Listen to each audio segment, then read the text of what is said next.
नमस्कार दोस्तों, मैं हूं सीमा बोरा।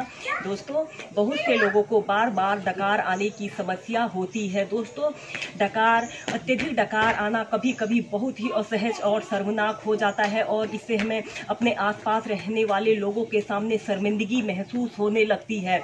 दोस्तों, डकार आना वैसे तो अच्छा समझा जाता है, लेकिन अत्यधिक डकार आना कभी कभी समस्या का कारण भी बन जाता है। दोस्तों, जब डकार आती है तो खाना उनके आहार नाल से बाहर, मुख से बाहर आ जाता है और यह एक खतरनाक स्थिति होती है। दोस्तों, डकार आने के कारण व्यक्ति को अनेक प्रकार की समस्याओं का भी सामना करना पड़ सकता है। दोस्तों, बार बार डकार आना या जो लोग डक जैसे बार बार डकार की स्थिति बन जाती है तो इसे श्वसन संबंधी समस्याएं भी उत्पन्न होने लगती है। शरीर में कंपन की स्थिति भी हो सकती है और बॉडी डिसबैलेंस होने लगती है। बदहजमी, गैस, ब्लोटिंग की समस्या यानी कि पेट फूलने जैसी स्थितियों का सामना करना पड़ सकता है।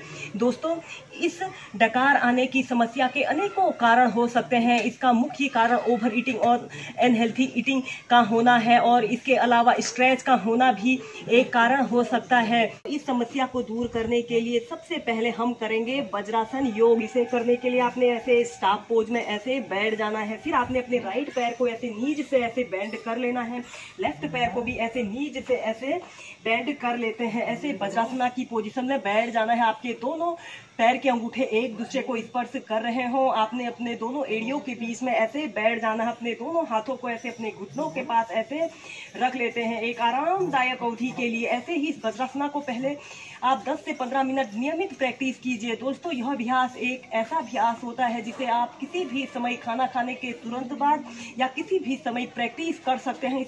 फिर इसके बाद आपने इसी वज्रासना पर बैठकर सुप्त वज्रासना को प्रैक्टिस करना है, यानी कि सोया हुआ वज्रासन। इसे करने के लिए आपने ऐसे वज्रासन पर बैठकर आपने धीरे धीरे ऐसे पीछे को ऐसे लेट जाना है।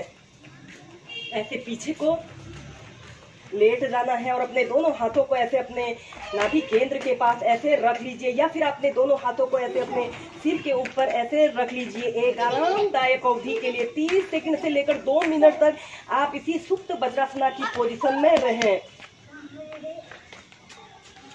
ऐसे ही इस अभ्यास को 2 मिनट करने के बाद आप इस अभ्यास को ऐसे भी प्रैक्टिस कर सकते हो। अपने सिर को ऐसे जमीन पर ऐसे मोड़ लेते हैं। अपने सिर को ऐसे मोड़ लीजिए और अपने दोनों हाथों को ऐसे नाभि केंद्र के पास ऐसे रख लीजिए। 30 सेकंड ऐसे ही होल्ड करके रखें। फिर धीरे धीरे ऐसे प्राइमरी स्टेज में आ जाते हैं। दोस्तों, इस अभ्यास को आप अपनी फ्लेक्सिबिलिटी और स्ट्रेंथ के अनुसार ही प्रैक्टिस कीजिए। फिर इसके बाद आप धीरे धीरे ऐसे प्राइमरी स्टेज में आ जाते हैं। हम करेंगे पवन मुक्तासन। इसे करने के लिए आपने ऐसे पीठ के बल सीधे लेट जाना होता है। ऐसे पीठ के बल सीधे लेट जाइए और अपने दोनों पैरों को ऐसे घुटनों से ऐसे मोड़ लेते हैं और अपने दोनों हाथों को ऐसे इंटरलॉक करके अपने घुटने के नीचे से ऐसे लगा लेते हैं। लंबी गहरी श्वास अंदर भरते हैं और सांस छोड़ते हुए धीरे धीरे ऐसे आगे को अपनी ठोड़ी को ऐसे अपने घुटने पर लगाने का प्रयत्न कीजिए, या फिर आप इसी में हिलना डुलना लुढ़कना को प्रैक्टिस कीजिए।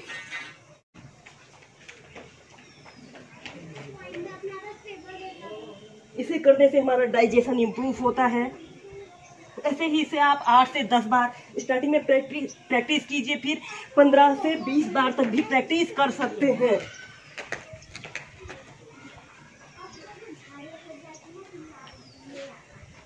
ऐसे प्राइमरी स्टेज में आ जाते हैं। ऐसे ही पवन मुक्तासन को आप 4 से 5 बार मेंटेन करके प्रैक्टिस कीजिए। इस समस्या को दूर करने के लिए हम नेक्स्ट अभ्यास करेंगे परिघासन योग। इसे करने के लिए आपने ऐसे ही वज्रासना पर बैठ जाना है।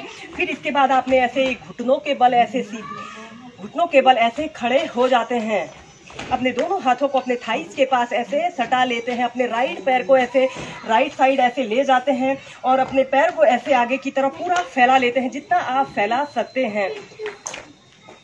फिर इसके बाद आप अपने लेफ्ट हाथ को ऐसे अपने बाजू को अपने कान के पास से सटाते हुए धीरे धीरे ऐसे अपने शरीर को ऐसे राइट साइड आपने बेंड करना है। अपने राइट हाथ को ऐसे अपने टखने के पास ले जाते हैं। पहले 10 सेकंड ऐसे ही होल्ड करके रखेंगे, फिर 30 सेकंड तक ऐसे ही होल्ड करके रखें। Normal breathing.